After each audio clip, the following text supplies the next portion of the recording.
Molt bon dia. Una altra de les rutes que fem per descobrir els cims de Catalunya, que avui ens ha portat fins al Puig Castellar.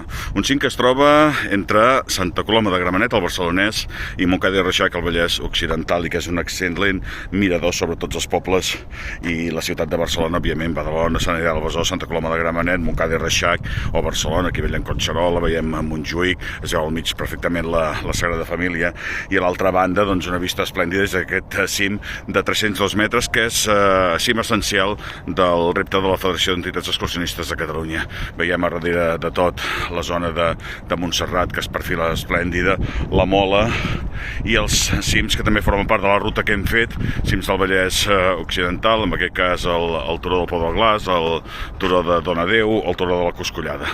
En definitiva, una excel·lent ruta, agradable, senzilla, però que val molt la pena, i visitar el jaciment dels laietans ibèric d'aquí de Puig Castellar. És el Puig Castellar, doncs, que hem fet en el dia d'avui.